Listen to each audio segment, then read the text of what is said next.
இது வந்து எப்படி டேஸ்ட்டாக ரொம்ப ஈஸியாக வைக்கிறதுன்னு இன்றைக்கி பார்க்கலாம்.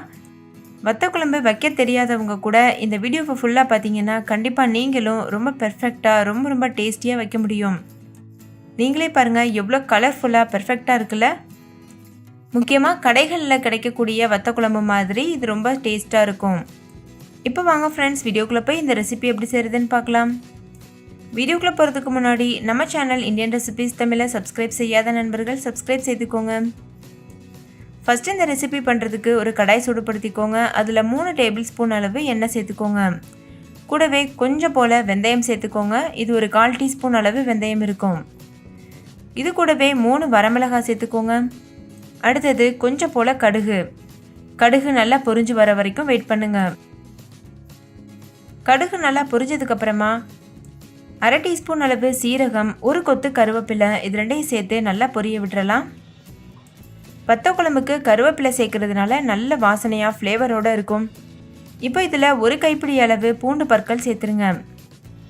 சேர்த்துட்டு இதை ஒரு தடவை நல்லா வதக்கிக்கோங்க.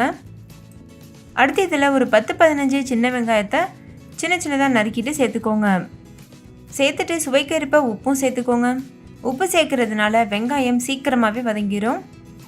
இப்போ இதை நல்லா வதக்கிக்கோங்க. ஸ்டவ்வை வந்து மீடியம் ஃப்ளேம்லேயே வச்சுட்டு நல்லா வதக்கிக்கோங்க. வெங்காயம் முழுமையாக வதங்கணும், அப்போ தான் நம்மளுக்கு நல்ல கிரேவி திக்காக கிடைக்கும். இப்போது வெங்காயம் நல்லா வதங்கிருச்சு. இதில் 3 சின்ன சைஸ் தக்காளியை நல்லா நைஸாக அரைச்சிட்டு அதையும் சேர்த்துக்கோங்க. தண்ணி சேர்க்காமல் அரைச்சிக்கோங்க. சேர்த்துட்டு இது போல் நல்லா வதக்கிக்கோங்க. அதுக்கப்புறமா இதில் 1/4 டீஸ்பூன் அளவுக்கு மஞ்சள் தூள், 1/2 டேபிள் ஸ்பூன் அளவுக்கு மிளகாய் தூள், 2 டேபிள் ஸ்பூன் அளவுக்கு மல்லித்தூள், இதெல்லாத்தையும் சேர்த்துட்டு நல்லா வதக்கிக்கோங்க. மல்லித்தூள் கொஞ்சம் கூட சேர்க்கணும், அப்போ தான் நல்லா கிரேவி கிடைக்கும். இந்த மாதிரி பச்சை வாசனை போகிறது வரைக்கும் நல்லா வதக்கிக்கோங்க. ஒரு 1 நிமிஷம் வதக்குனா போதும். மசாலா பொருட்கள் சேர்த்ததுக்கப்புறமா ஸ்டவ்வை முழுமையாக லோ ஃப்ளேமில் வச்சுருங்க. அப்போ தான் மசாலா கரிஞ்சு போகாமல் இருக்கும். இது நல்லா வதக்குனதுக்கப்புறமா ஒரு சின்ன எலுமிச்சம்பழம் சைஸ் புளியை வந்து நைஸாக இது போல் கரைச்சிட்டு அந்த தண்ணியை மட்டும் சேர்த்துக்கோங்க. அதுக்கப்புறமா தேவையான அளவு தண்ணி சேர்த்து நல்லா கலந்துக்கோங்க. புளி வந்து ரொம்ப சேர்க்க வேணாம், ஒரு சின்ன எலுமிச்சம்பழம் சைஸ் அளவு சேர்த்தா போதும். ஒரு 1/2 மணி நேரம் தண்ணியில் ஊற வச்சுட்டு அதுக்கப்புறமா அதை கரைச்சிட்டு இந்த மாதிரி சேர்த்துக்கோங்க. சேர்த்ததுக்கப்புறமா இதை நல்லா கலந்துக்கோங்க. அடுத்தது மூடி லோ ஃப்ளேமில் வச்சு ஒரு 10 நிமிஷத்துக்கு இது நல்லா வேக வச்சுக்கோங்க. 10 நிமிஷத்துலேயே நல்லா திக்காக ஆரம்பிச்சிரும். இப்போ பாருங்கள் 10 நிமிஷம் ஆயிடுச்சு. நல்ல எண்ணெயெல்லாம் பிரிஞ்சு வந்திருக்கு. பார்க்குறதுக்கே ரொம்ப கலர்ஃபுல்லாக சூப்பராக இருக்குது. இப்போ இதை நல்லா கலந்துக்கிறலாம் ஒரு தடவை. இந்த டைமில் குழம்புல வந்து உப்பு காரம்லாம் கரெக்டாக இருக்கான்னு பார்த்துக்கோங்க. இப்போ நம்மளுடைய குழம்பு சூப்பராக தயாராகிருச்சு. கடைசியாக இதோட டேஸ்ட்டை நல்லா அதிகப்படுத்துறதுக்காக 2 சின்ன துண்டு வெல்லம் வந்து சேர்த்துக்கோங்க. சர்க்கரை இல்லை, வெல்லம் வந்து சேர்த்துக்கோங்க. இந்த மாதிரி நசுக்கிட்டு சேர்த்துக்கோங்க.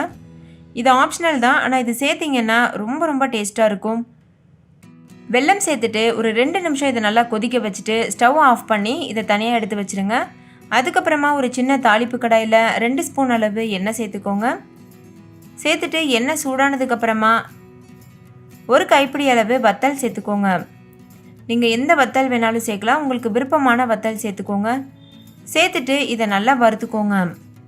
நம்ம வந்து குழம்புல கொஞ்சமாக தான் உப்பு சேர்த்துருக்கோம், ஏன்னா வத்தல்லையும் கொஞ்சம் உப்பு இருக்கும். அதனால் குழம்புல பார்த்து சேர்த்துக்கிறணும். நீங்கள் இந்த மாதிரி எண்ணெயில் வறுக்காமல் நெய்யில் வறுத்தா கூட இந்த வத்தல் ரொம்பவே சூப்பராக இருக்கும். நான் இன்றைக்கி எண்ணெயில் வறுத்து காமிச்சிருக்கேன். லேசாக இது நல்லா மொறுமொறுப்பாக வறுந்ததுக்கப்புறமா நம்ம ஏற்கனவே செய்து வச்சுருக்க குழம்புல இதை சேர்த்துடணும். சேர்த்துட்டு இதை நல்லா கலந்து விட்டுருங்க. அவ்வளோதான் ஃப்ரெண்ட்ஸ், நல்லா கமன்னு மணக்கக்கூடிய வத்தல் குழம்பு சூப்பராக தயாராகிருச்சு. இதை வந்து நீங்கள் சுட சாதத்து கூட சேர்த்து சாப்பிட்லாம். இது வந்து தோசை சப்பாத்திக்கு கூட ரொம்பவே சூப்பராகவே இருக்கும். கண்டிப்பாக ட்ரை பண்ணி பாருங்கள். ட்ரை பண்ணிவிட்டு உங்கள் எக்ஸ்பீரியன்ஸ் எப்படி இருந்ததுன்னு கமெண்ட்லேயும் கூட ஷேர் பண்ண மறந்துடாதீங்க. இந்த வீடியோ பிடிச்சிருந்தால் லைக் பண்ணுங்கள், ஷேர் பண்ணுங்கள், நம்ம சேனலை சப்ஸ்கிரைப் செய்துக்கோங்க. இன்னொரு சூப்பரான ரெசிபியோடு நான் உங்களை சந்திக்கிறேன். தேங்க்யூ, பாய்.